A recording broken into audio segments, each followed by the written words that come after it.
give it up for our next TED-like talk.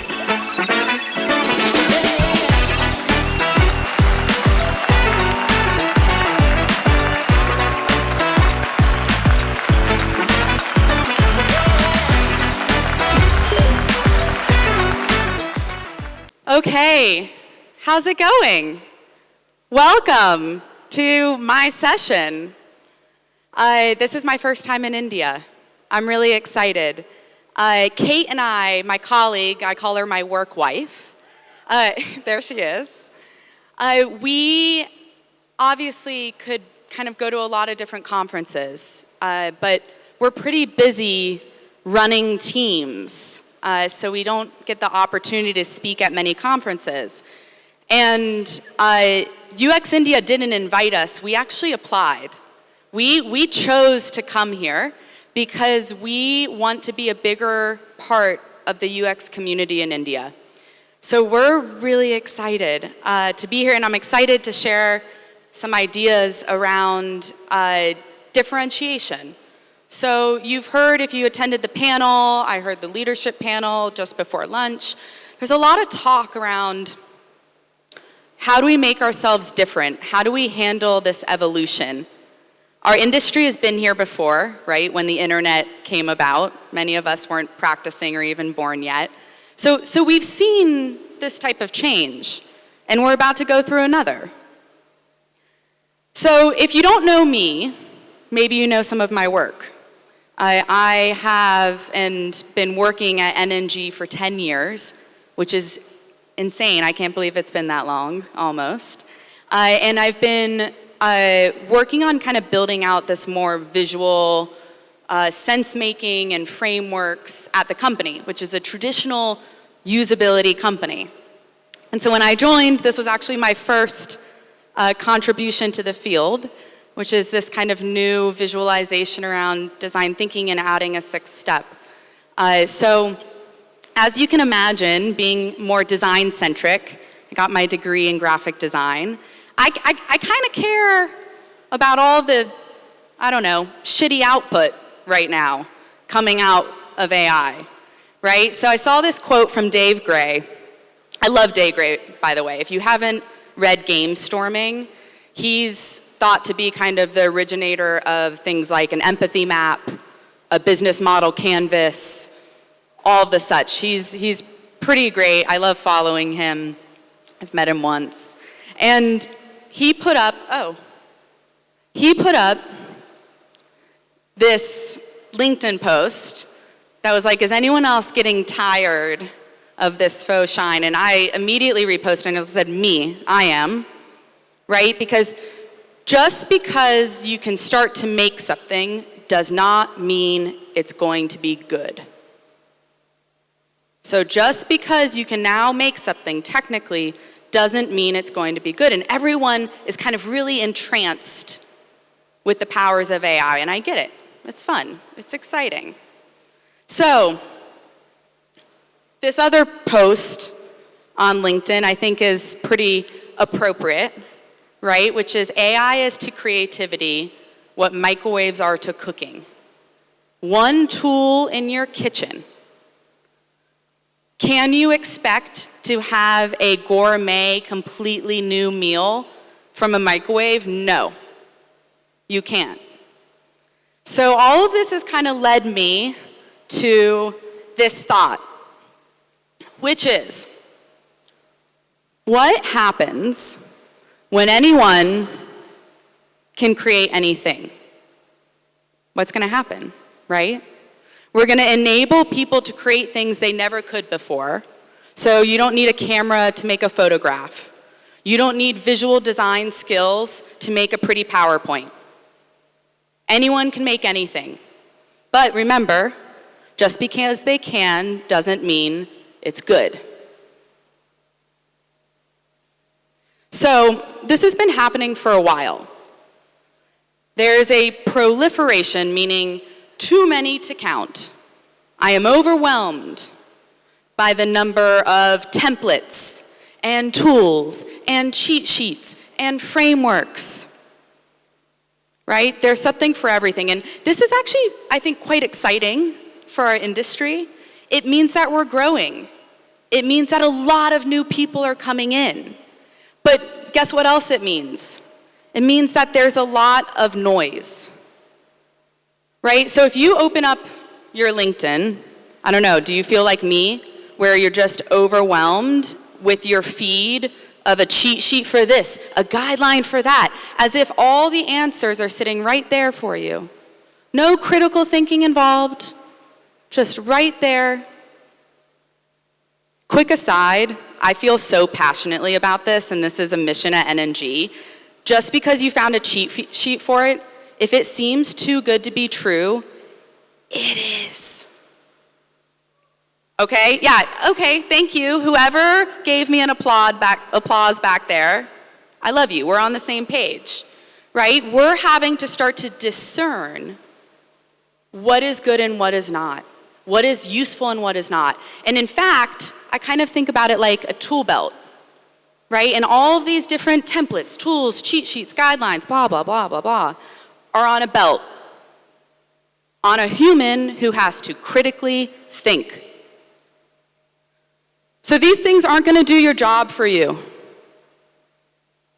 right? They're probably not even going to get you 20% of the way. You have to choose the right one. You have to have contextual awareness.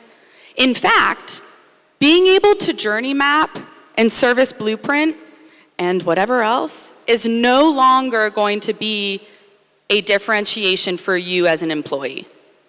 Because now anyone can go get the latest template and also do it. Do it well? I don't know, but do it, right?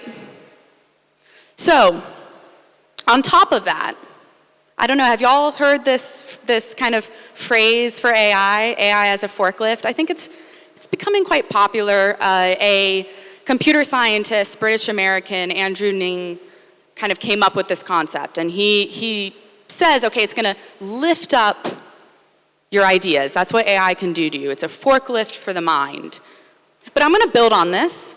I actually think it's gonna be a forklift for the industry.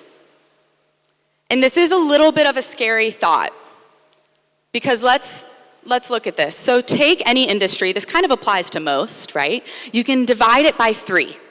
And you have your top third, and those are the thought leaders, usually, hopefully, your C-suite, probably some of you. And then you have your middle third. These are people who are doing really well at their job. They're still honing their craft. They're still learning through experience. That's likely going to lead them into the top third. And then you have the bottom third. So whether it's just due to a lack of intelligence or drive or motivation or awareness, they sit at the bottom. And guess what AI is going to do? Yeah, it's going to be a forklift. It is going to lift the bottom third into the middle, which is going to create more competition.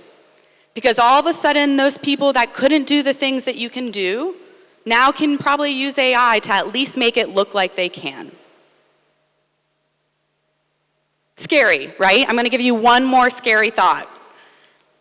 And that's AI is going to be the designer.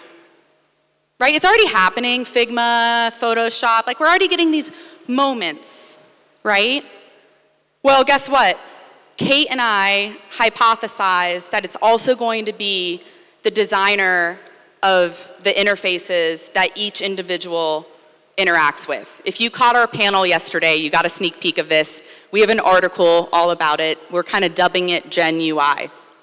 And it's this concept that, you know, I go to a website, and my website, even if it has the same content, is going to be designed for my unique preferences, my experience, my age, any type of accessibility issues in real time. That's pretty wild, right? So instead of designing one website for many, AI is going to be dynamically designing a website for each individual person. Wild, insane, but I kind of think that's where we're going. So, should I just end here? Is it with the doom and gloom and, you know, the like depressing thoughts? No, you guys are going to be fine. And it's because you're going to start to hone your taste.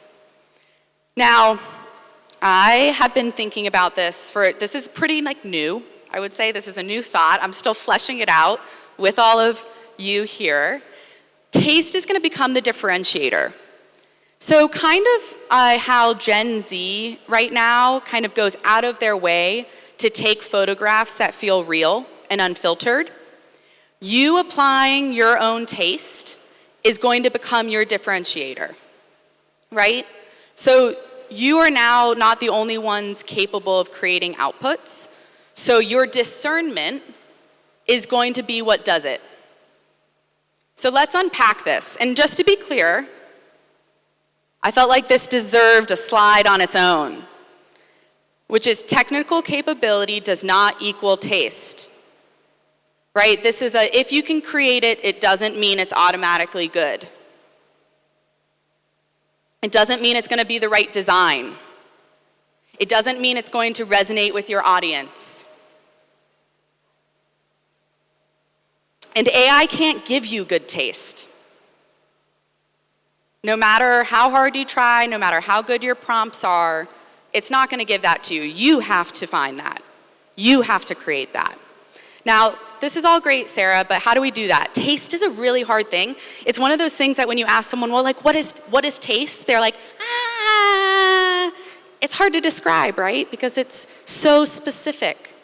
It depends on who's experiencing it, someone's values, right? So I'm just calling this the taste equation. This doesn't exist anywhere else but in this room, but I think it's a thing, and I think we can all build on it, right? So what does it mean to kind of start to develop taste?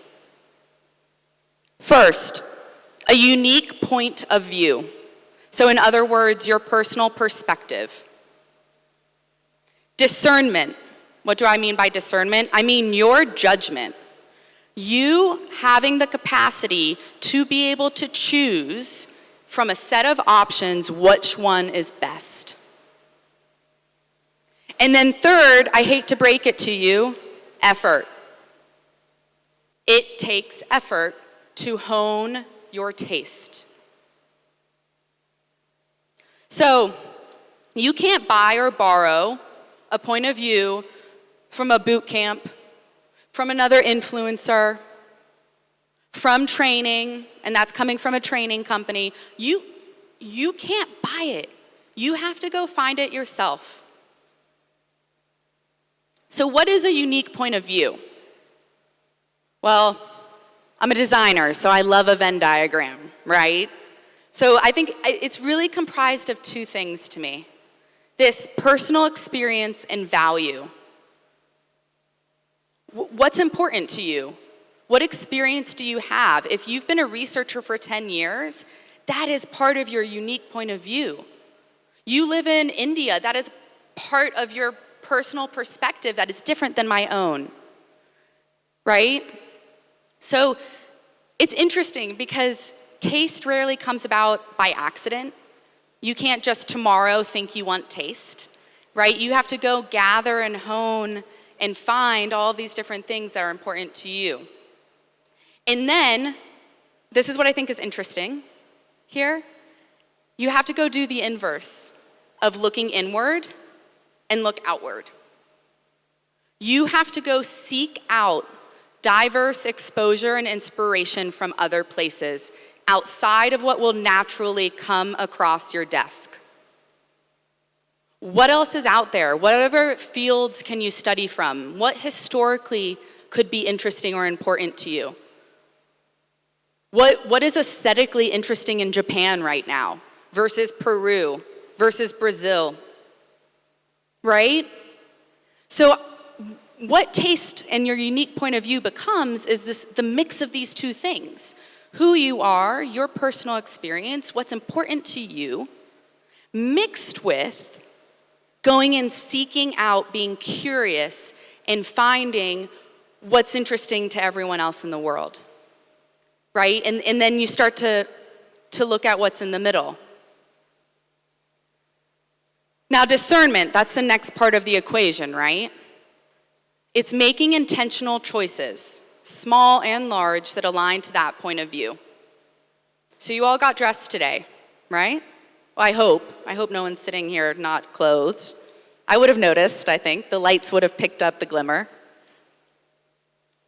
You made a lot of big and small decisions. Which pair of socks? Small. How you wanted to present yourself? A little bit larger. And then there are contextual factors at play. The weather, how long your day was going to be, what type of activities you were doing.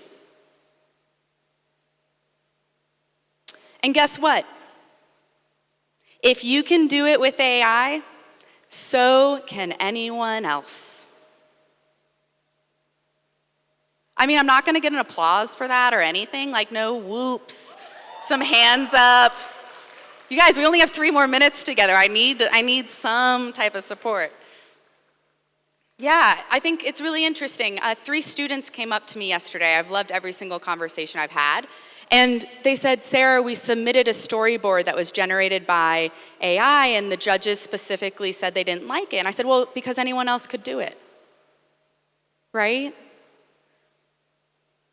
So we have this taste equation, your unique point of view. And again, that's a mix of your experience, your expertise, your values, intersecting with going and being curious and finding these other things. It's like the gym. You know, you're not gonna get fit with one visit. You have to go every day. That's kind of taste, and it also evolves.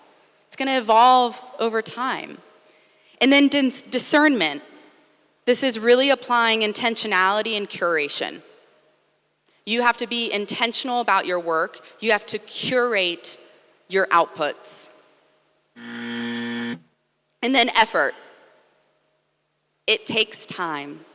It takes a lot of prompts if you're using AI. It takes experience going and showing it to everyone else and getting feedback. That's all effort. Buy-in is effort. So that's my recap. I'm like really gonna nail the timing here. I'm so impressed.